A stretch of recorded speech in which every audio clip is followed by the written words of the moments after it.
Happy Easter, family. We lift our hands in the sanctuary. Put your hands together now. We lift our hands to give you the glory. We lift our hands to give you the praise. And we will praise you for the rest of our days. Yes, we will praise you for the rest of our days. We lift our hands, yes we do. We lift our hands in the sanctuary. Don't wait for your good. We lift our hands to give you the glory.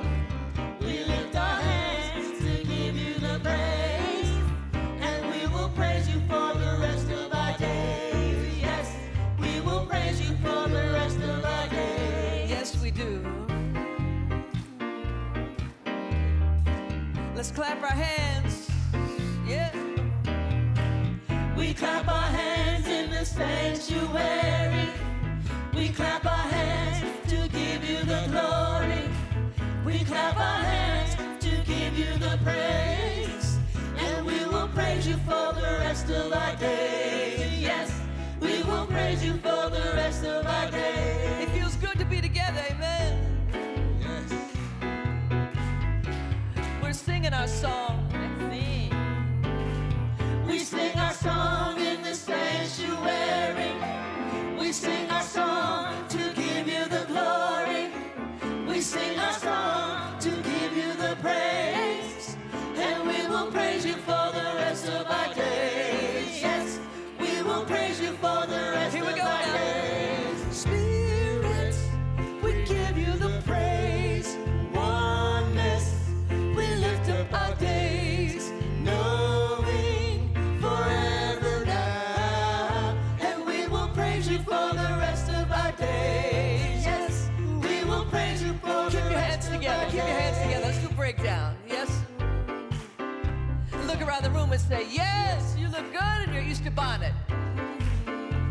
Yes, For the rest of our days.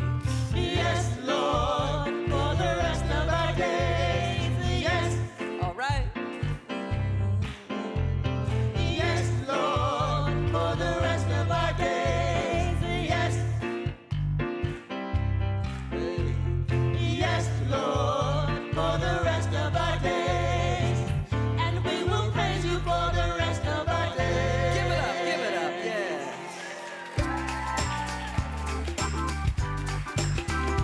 I am grateful, grateful for this day, for the love we share, the life we make, and I give thanks for All the many all the ways. many ways that the love of God appears. I am grateful, Yes, you are. grateful for this day, for the love we share, the life we make, and I give thanks for all the many ways that the love of God appears. I am grateful, grateful for this day, for the love we share. Yes, we do. The life we make, and I give thanks for all the many ways that the love of God appears. I am grateful, grateful for this day, for the love we share, the life we make, and I give thanks for all the many ways that the love of God appears. Yes. Yes, the love of God.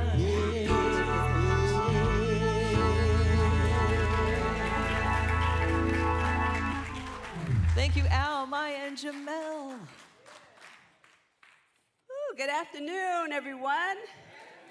Happy Easter, happy Resurrection Day, happy You Day. How is everybody doing? Wonderful. My name is Reverend Jean Bell. My pronouns are she and her, and I so happily serve as the associate minister here. If you are new for the first time, please make sure you see one of our ushers out in the hallway for a gift especially for you. If you're viewing on Facebook or YouTube Live, please like and share this broadcast so we can continue to spread the good news of New Thought out in the world.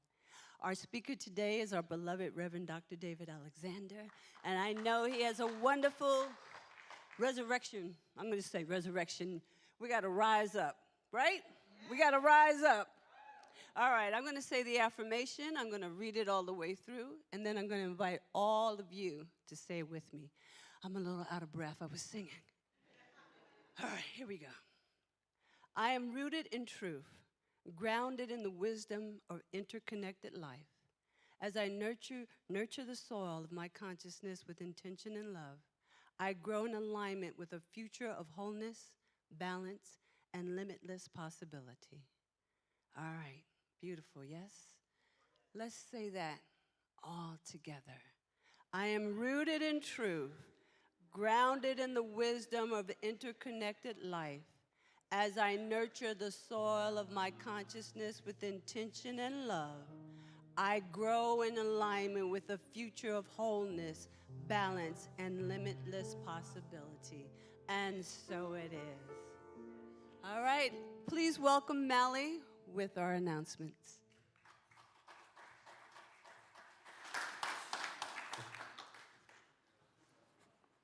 Thank you, Jean. Hello, all you New Thought bunnies. You knew I was going to say that, right? I'm Mally Lapete, and I gladly serve, my pronouns are she and her, and I gladly serve on the creative arts team here at the Spiritual Living Center of Atlanta. We have so many ways and great opportunities to connect, grow, serve, and give at SLCA. For more information about today's announcements and other opportunities, take a moment to scan the QR code found on your monitor. If this is your first time joining us, welcome. We're so happy that you chose to spend your time with us. Please make yourself known in the online chat or in person as a member of, so a member of our welcome team can say hi. Here's some announcements. SLCA practitioner Tony Jenkins, who is in the house, there he is ready to answer any questions you have about spirituality today at 5 p.m. Perhaps you have been curious about certain spiritual practices, but have few opportunities to talk with, like-minded spiritual beings.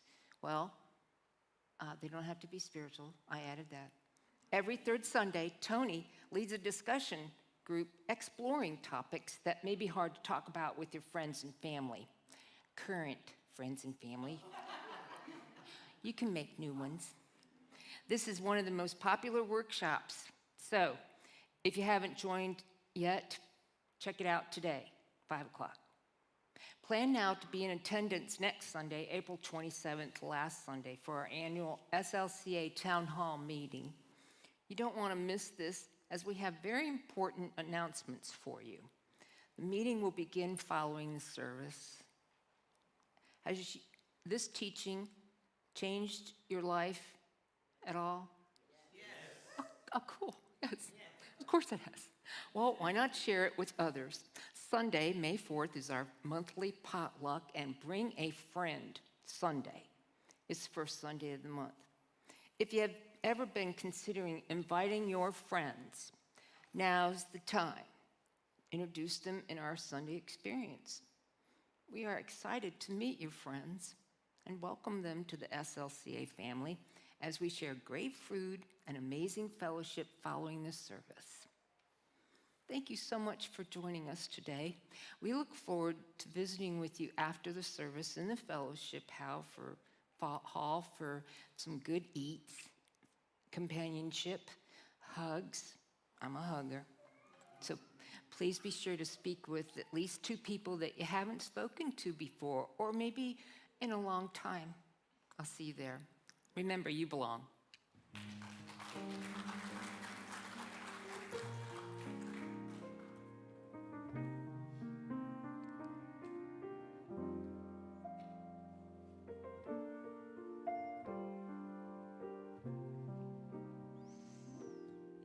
I am divine. God lives in me as me, and I can choose. life differently.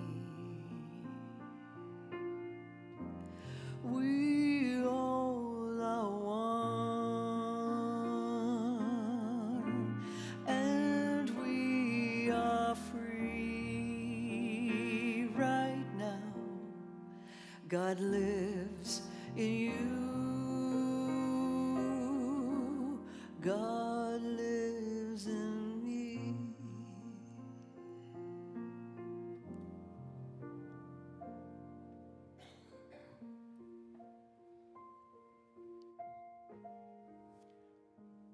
Take a breath and know with me as we ground and tune into that place, that world where all of our dreams, all of our aspirations, all of the things that make me me, as I drop into that space, as I connect with that, I connect with the divine. And what a wonderful time. Then I remember that spring is here. And so I get to walk around in nature, seeing the butterflies, the bees, the beautiful colors, and recognize the renewal of life. In this day of holy days, we celebrate Easter and spring and how things are coming back to life. That's what I think of when I tap into the divine, when I'm in nature, when I open up to that which is calling, guiding, and loving me in ways expected and unexpected.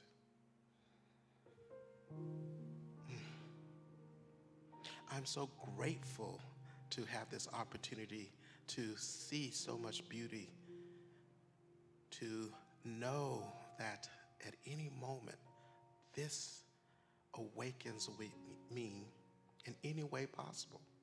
All I need to do is just tap in to all around me and know that the divine is right there, as close as my breath, as close as my thoughts.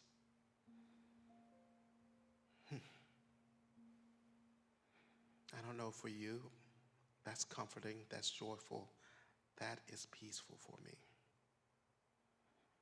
And so it is in that place of gratitude, in that place of love, in that place of knowing that I can never be outside of it, that I close this out and I ask you to join with me as we say together, and so it is. I am divine. God lives in me as me, and I can view. I can choose life differently. We all are one, and we are free right now. God lives in you. God lives in me.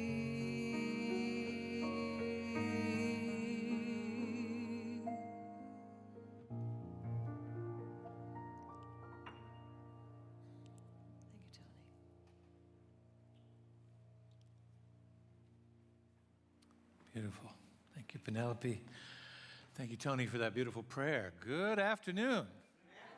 It's a great day to be together in spiritual community. We're delighted that you are here with us today.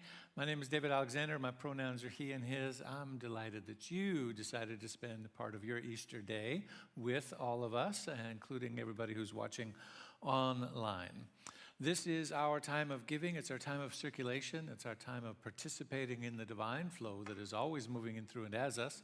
And we just simply get to recognize that and honor that flow. We're part of a growing community of givers online and in person. And so if you're a pledger like me, you can always pick up a card from our ushers when you walk in that signifies that you have it all set up online. And if you want to join that community today, that's really easy. You can either give a one-time gift today by texting to give, or you can set it up monthly if you choose to. You just text the dollar amount, say monthly or weekly or semi-annually, whatever you want to say. The phone is smart enough to know what to do with that. The system will prompt back to you and get it all set up. So you can text that to 404-800-9467 or visit the QR code or the website. And in the room, of course, cash and check are always acceptable as well. So we're grateful for all of our community online and in person that are a part of the circulation of this community. You help make this thing work. We're not here without you, and we're here for you. We're creating this space for us to come into and to experience this divine good, to bring this uplifting and positive message to the world, and to share it with each other. So thank you for making that possible today. As we hold our gifts in our hands, let us bless it with these words of affirmation. Ernest Holmes is good too. We'll do this one first. I live in a universe of abundance. As I freely and joyfully give, I join in the divine flow, and all that I share with life returns to me multiplied abundantly.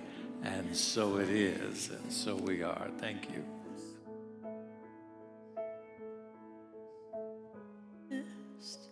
I am so grateful for all that I have. I am so blessed.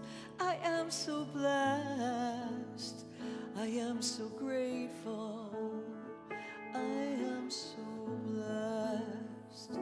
I am so blessed. I am so blessed. I am so grateful for all that I have. I am so blessed. I am so blessed. I am so grateful. I am so blessed. I am so blessed. I am so blessed. I am so grateful for all that I have. I am so blessed. I am so blessed. I am so grateful. I am so blessed. I am so grateful. I am so blessed. All right. We bring these gifts forward and we simply extend our hands and our hearts to them now. We bless them with our love and our appreciation, our gratitude for this place, for this space, for this message, for this day, for this life, for this breath. All of it is good and very good. And these gifts represent the gratitude that is pouring from each individual here in person, online, monthly, weekly, yearly, those who have it automatically set up. We bring all of those names, those hearts, those minds, those points of light and consciousness into this blessing. We know that this gift goes pressed down now into the needs and the obligations of this ministry and runneth over as the experience of our life and the light that we shine into the world. I give thanks for this. I'm grateful, and so it is.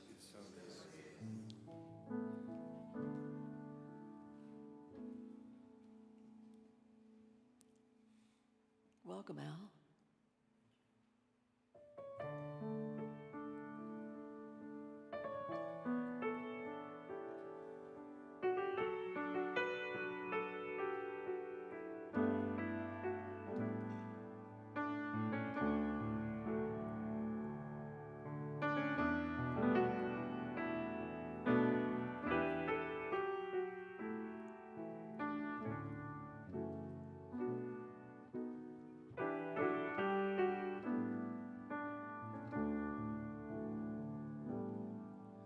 I'm tired of the guilt that brings me pain.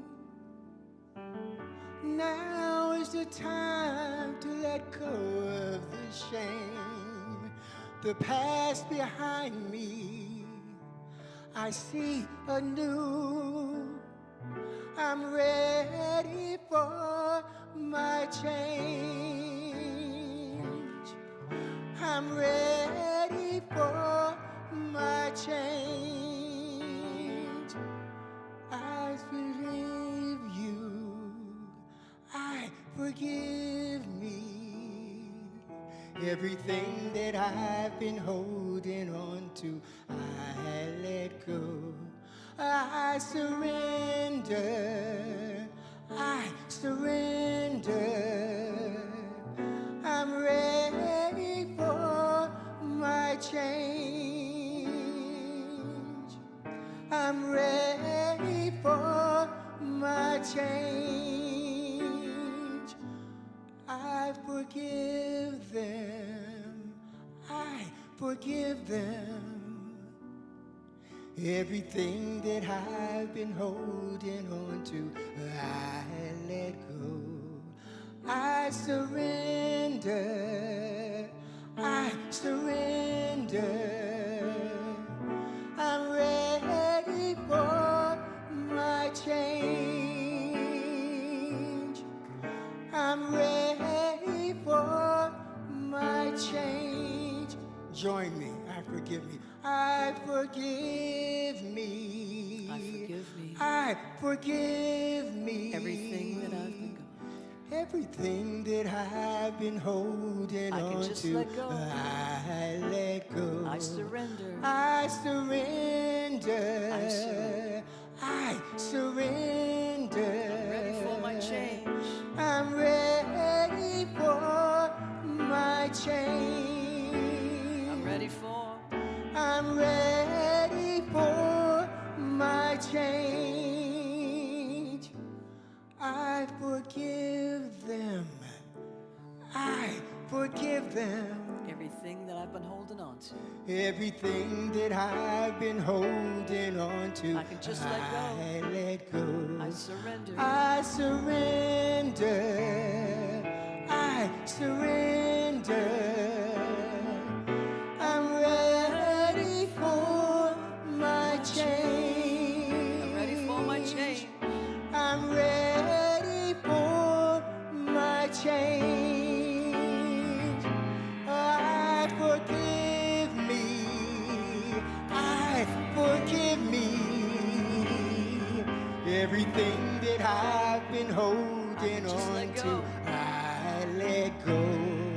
I surrender. I surrender. I'm ready for my change. I'm ready for my change. I'm ready for my change.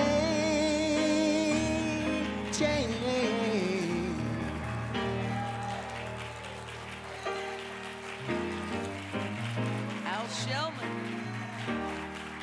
Come on now.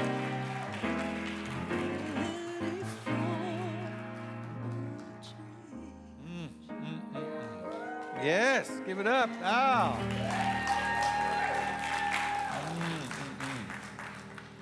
Take a breath right there. Whew. Good morning, good afternoon. Afternoon, morning, sun is always shining on the soul, amen? Yes. That forgiveness, that place of surrender, that place of change and transformation, that's what Easter is all about, ultimately. It's that transformation. And so as we welcome Easter Sunday in our series this month, Planted in Truth, I invite us to embrace that idea that change and transformation is possible for each one of us, right? That true change and transformation is possible. And, I was going to say but, not but, and, and we have to be willing, in order for the transformation. How many people want transformation? In your life, in the world, and somewhere you want transformation, right? Traffic, something. In order to get it, we have to be willing to go through it. So often, right? So often we want it, and we can even praise and sing about it, but we don't want to go through it. I wrote on Friday on my blog, on my Substack, about Good Friday, and you know, that how the idea that it's not a really, you know, it's not a popular motif in New Thought circles. Right? It's more popular in Catholic tradition than it is in Protestant, but even within that space, as New Thought people, we are transformation people. Right? We are ready for the change people. We are the other side. We are resurrection faith people. We are resurrection people. I mean, come on, let's new life, new energy, new, you know, we want to talk about the butterfly. We don't want to talk about the goo. We don't want to talk about the butterfly turns in on itself and eats itself alive. We don't want to talk about that part. We want to talk about the wings. Right? We want to talk about the breakout, the beauty, and how wonderful it is. I'm going to invite us today to slow down just a little bit, talk about the liminal space that gives birth to the living Christ. The liminal space that gives birth to the living Christ. From resurrection to collective awakening. And so we gather today knowing that we're not celebrating a moment that is trapped in history, but a movement that is alive in consciousness. Easter's not a story about something that happened. It's a story about something that is happening again and again and again in you and me, in the world. But before the resurrection, there is the waiting, the liminal space. Right? The world wants to push and rush past. But spiritually, this is where transformation begins. The space between death and new life. The space between despair and revelation. The space that in theology they call it Holy Saturday. Right? That Holy Saturday, that waiting, that pause where every identity, every certainty, every illusion of control fades away. Maybe you know that space, certain things in your life, right? Where it's like, ooh, I thought I had a hold on something. I thought I had certainty about something. I thought I knew something, but I'm wandering in this space between the what was and the what will be. Anybody know what I'm talking about? Yes. That's Holy Saturday. And you might be thinking, yeah, but it's Sunday. Can we talk about the good part? Well, it's Easter, right? But let's pause and focus on Saturday for just a little bit to see what it might birth in our consciousness. Because it's there again in that silence, in that absence, in the not knowing that resurrection begins to take place quietly. We've been talking all month about how, you know, planted in truth, that the seed, that there's something happening in the soil, underground, before it ever is visible. And the liminal space is like that as well, right? And so Easter invites us not so, you know, we let go of the traditional sense, but also the metaphysical sense, to not only celebrate the empty tomb, but to honor the space that makes resurrection possible, the deep pause between what was and what will be, the space between what was and what will be, honoring the space that makes Easter possible, the deep pause between what was and what will be. Theologically, we know, from scholarship and from research and in seminaries, almost every good seminary-trained pastor, minister, reverend, in every tradition knows that everything that we know about Easter is borrowed metaphor. Nothing about the death, the resurrection, the 3 days, all of it's borrowed. All of it. Not everybody teaches that, right? But everybody's trained, everybody knows that from seminary if they went to school, right? Bishop John Shelby Spong brought so much of this to light to the general public in his writings during his lifetime. He says, in one of them, he says, it's quite possible that maybe even probable that the Jesus served up in most Christian churches of the world today is simply an idol created in a primitive time that is destined to die. Whew. That's a harsh thing to say for a bishop, right? But what he was talking was about we have to get beyond all that literal stuff. We got to get beyond all that trying to make the stories real in that way and get back to their metaphysical meaning, get back to what they awaken in consciousness, get back to what's alive through them, not trapped in them. The resurrection is not a narrative or a newspaper headline from the first century. It's a symbolic map of human consciousness and awakening. The gospel writers are not chronicling facts. They were describing an experience, an encounter, many encounters, and we're going to look at them today. Encounters that occurred not 3 days after, but some time after. We don't really know when. We don't really know when, because the 3-day thing was just a borrowed motif that was useful, a useful literary tool, an important spiritually significant one. And so they put it in there because it fit the listening ear. They will know what this means if I say after 3 days, because that's what gods do, right? It's a symbol, it's a template. But the experience itself, over and over and over again, occur multiple times at some time between what was and what will be. And that's what I want us to kind of dive into today, that Christ consciousness that we study in the New Thought experience is an invitation not to enter the narrative that the church crafted, but to enter into the experience in consciousness, that Christ is not an event to be believed in, but a consciousness to awaken to. Right? Christ consciousness. That's why we call it Christ consciousness. Not an event to be believed in, but a consciousness to awaken to. And the context of that awakening, we already know. We've been talking about that a little bit. And that context is political strife and tension and world tensions and the political chaos of the day. We talked a little bit last week about James Cone, and I talked in my blog a little bit about what he mentions about the uncomfortable truth of the crucifixion. And he says the uncomfortable truth is that crucifixion does not end at Calvary. The uncomfortable truth that we must embrace today is that it lives on in new forms, in new systems, in new victims. I mentioned in my blog, I said, we see it in the legislative rhetoric and the assault on the transgender community. Laws that are designed not to protect, but to erase. Health care that is denied, rights that are stripped away, lives that are made fodder for political theater. That this too is a form of current day crucifixion. The slow execution of identity and worth in the public square. The crucifixion was always used as a form of punishment, not just for the victim, but a warning for the witness, for the general public. We see it in the relentless targeting of immigrants in our communities today, boarded up like cattle onto planes on one-way flights to who knows where. We see it in the calculated erosion of democracy and the rule of law intended to protect the vulnerable from the powerful.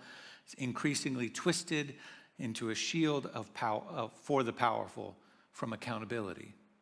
Voter suppression, disinformation, judicial manipulation, the steady drip of authoritarian tendencies. Am I making sense to anybody? Yes. All of these things were happening in Jesus' time as well, by the way. Symptoms of a nation flirting with the same imperial sickness that crucified Jesus on Good Friday.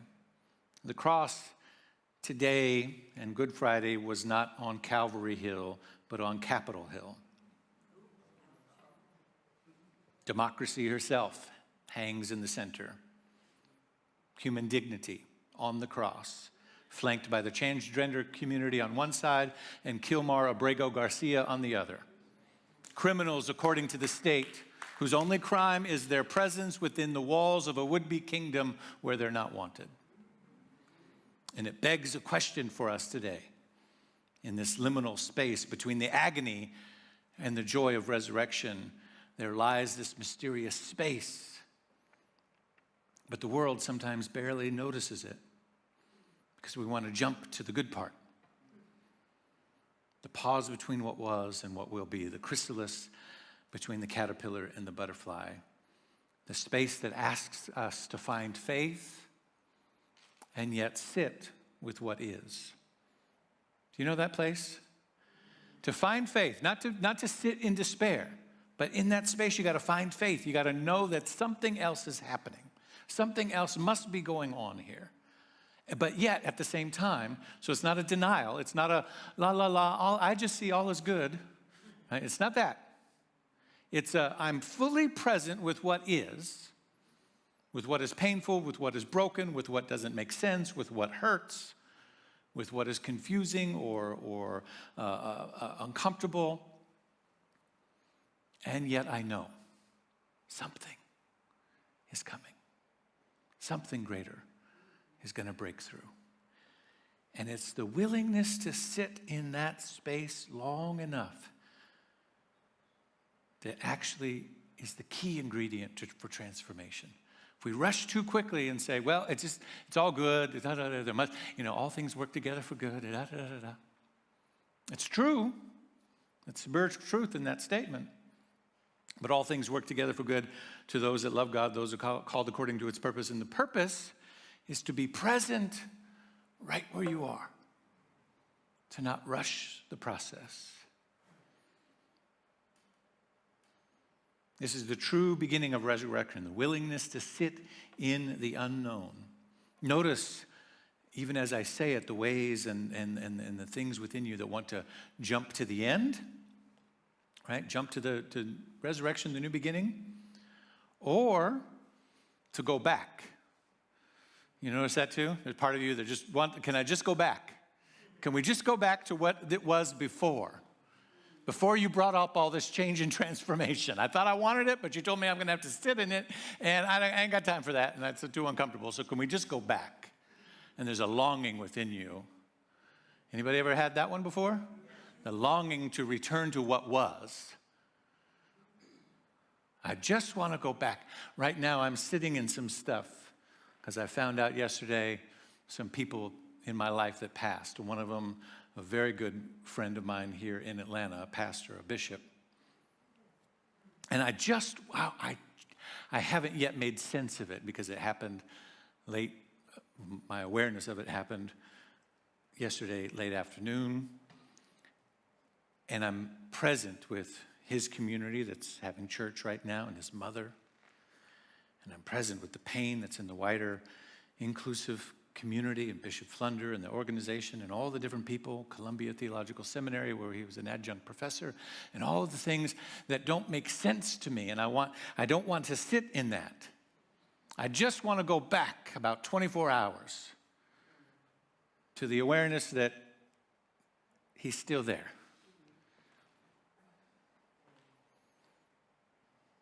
But transformation will only come if I sit in this long enough. And so, I'm not going to make you sit in it all day, don't worry. But when you're willing, I want you to see that. When you're willing to sit there and just say, there's something in this that is asking something of me. I can't go back to what was. I'm not exactly sure what's coming yet. But I'm just going to be in relationship and belonging to this moment. And then we have, because the real teaching of Easter, again, is not all the symbology stuff that's used. It's not the empty tomb and the 3 days and all of that. It's actually in the sequence of appearances that take place. Because again, Easter is a moment in consciousness. That moment that says, he's still here. He still lives. There's a power, there's a presence. It's still here. I thought it was gone, but it's not. And that moment occurs in consciousness through various stories repeatedly in the Gospels. And that is actually a roadmap for us to understand how to activate that same conscious awareness within us. The first one is to Mary Magdalene.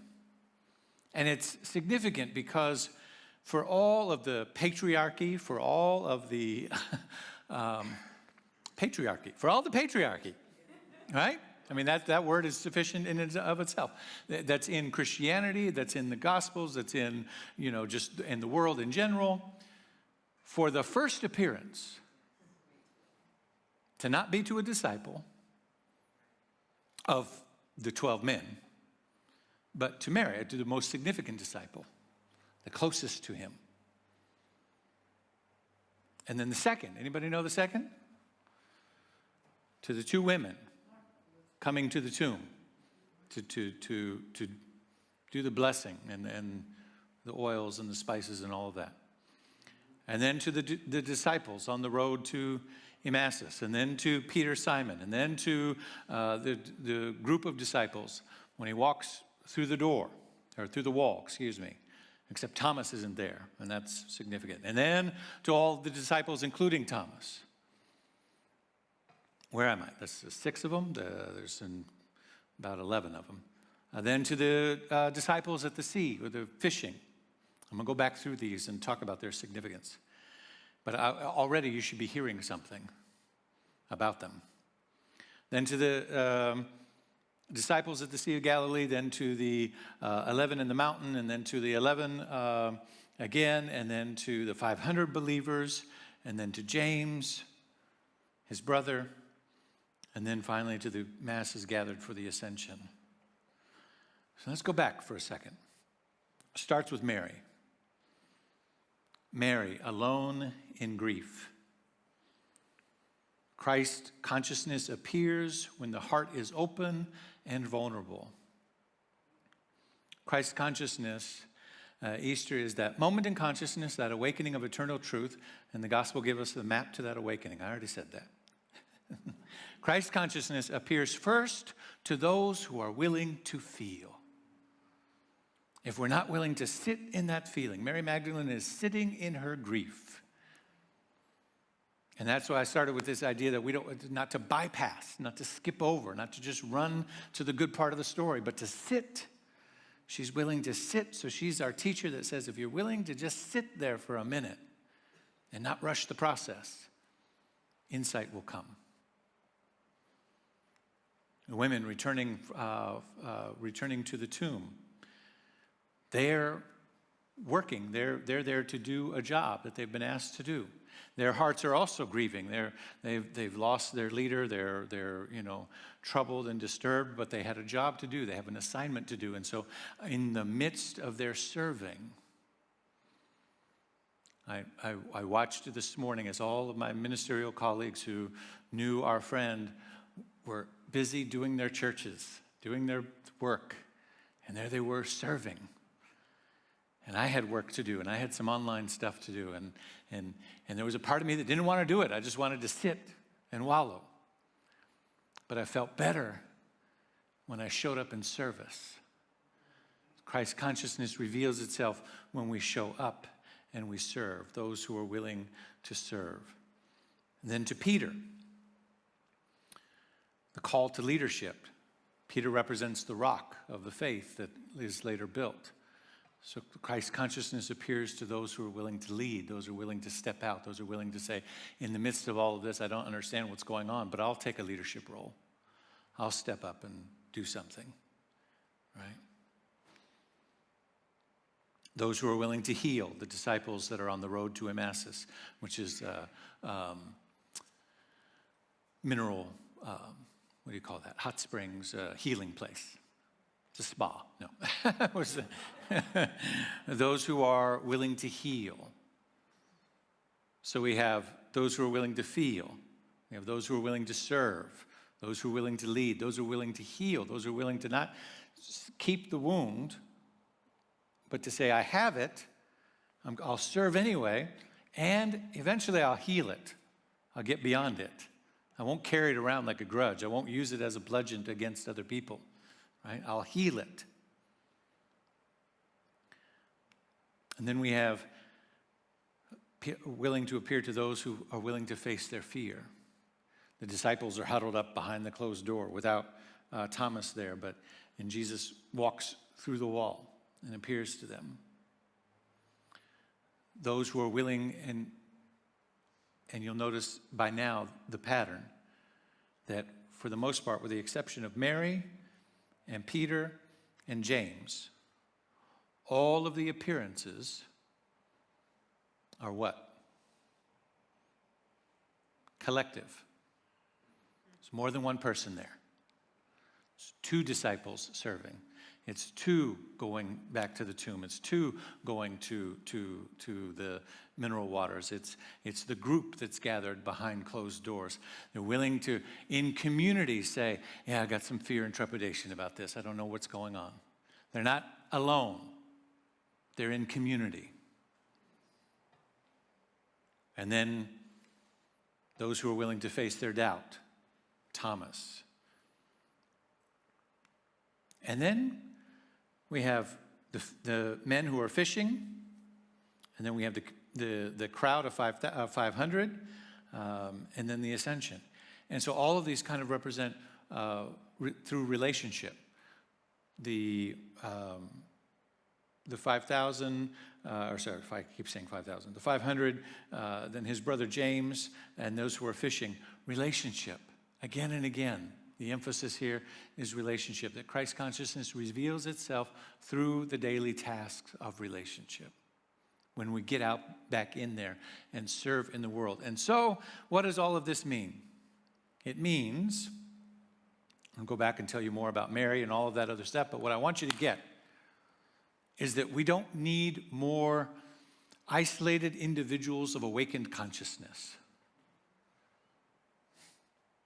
We need communities of awakened consciousness. We need communities of compassion. We need communities of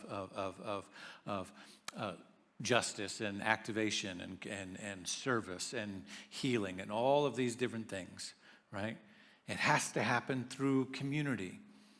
It happens too through the individual, for sure. It starts with Mary alone, then the 2 on the road, then the 11 in hiding, and then the 500, and then the relationship with James. So it's all of these relational things. But the pattern is this, right?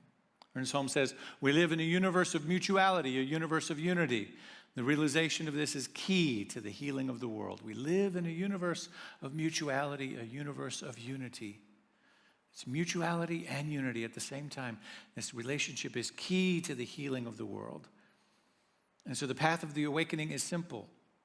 First, it's personal, then it's relational, and then it's collective. First, it's personal. You got to do your work. You got to feel.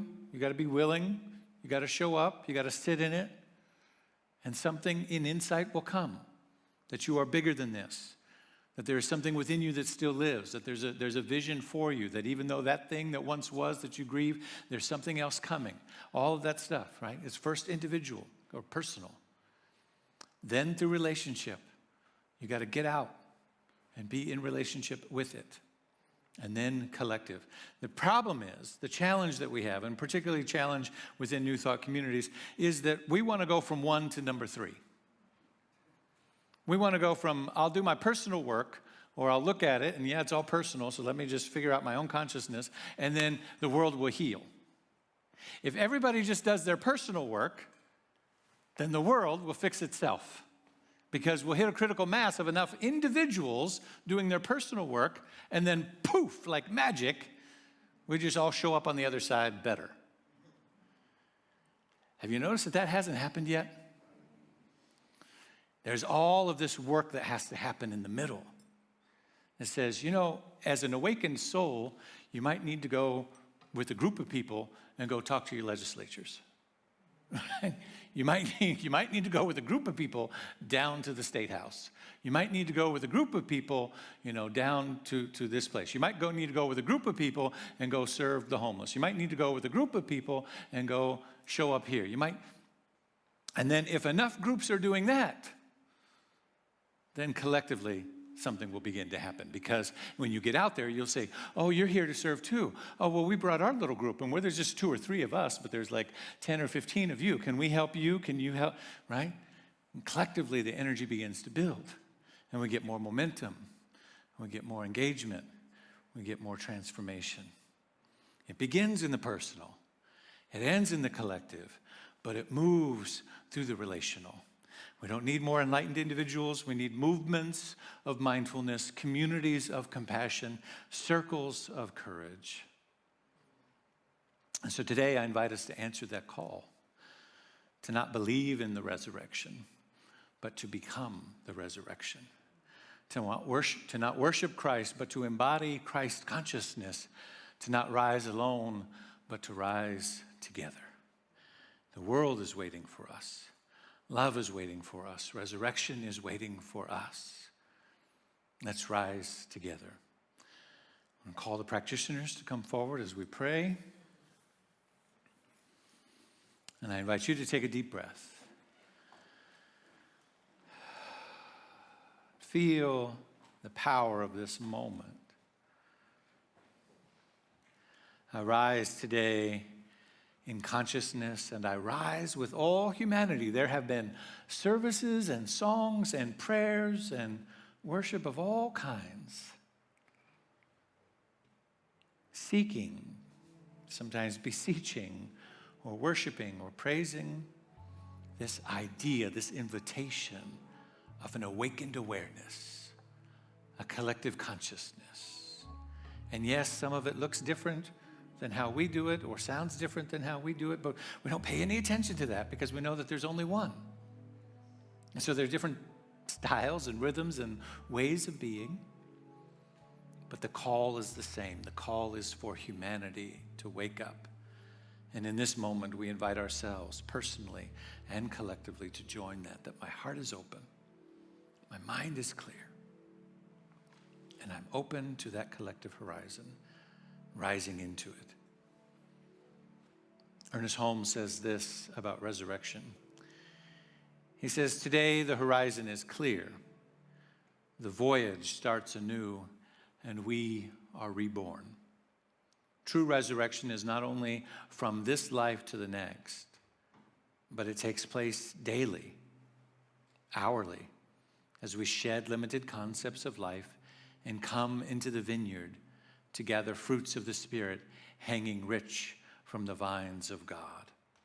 A person may be reborn, remade, renewed in mind and body just through taking a little time to get acquainted with their better self, just through coming to recognize the invisible and almost unknown guest who accompanies everyone through life, the spiritual presence within. We should," he says, "resurrect ourselves to the joy and the simplicity and the spontaneity of life and leave the corpse of our dead yesterdays in the tomb of their own obscurity. We should live more abundantly this day in God.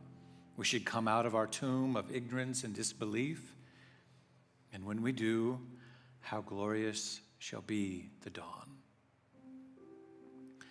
And so we take all of that into the recognition of one power, one presence, one life that is always knocking at the door of our consciousness, seeking entrance into our collective awareness, to resurrect and animate our body, our temple, our mind, our hearts, our being, our presence, our activity in the world with that light, with that joy, with that wholeness. And that it's not just in you and in me, but it's in all of humanity and all of creation.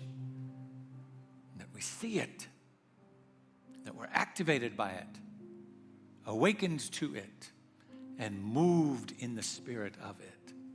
And when we do this, oh yes, consciousness is first. Consciousness changes things. The primary thing that it changes is behavior.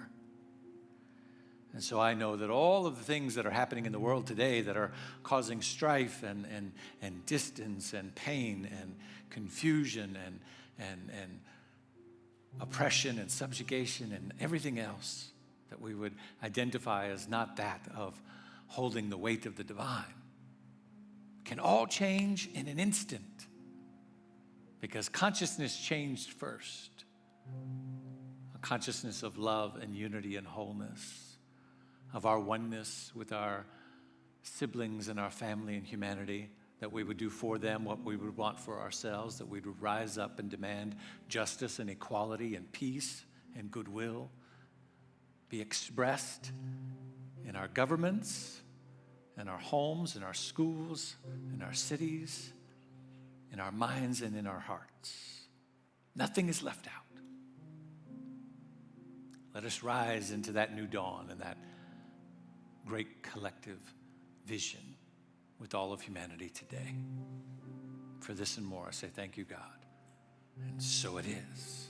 So we are. Peace and blessings. Thank you so much, Reverend. Let's close out and just know you can meet with a practitioner. Let someone pray with you, okay? We lift our hands in the sanctuary. We lift our hands to give you the glory. Amen, amen. We lift our hands to give you the praise. And we will praise you for the rest of our days. Yes, we will praise you for the rest of our days. We lift our hands in the sanctuaries.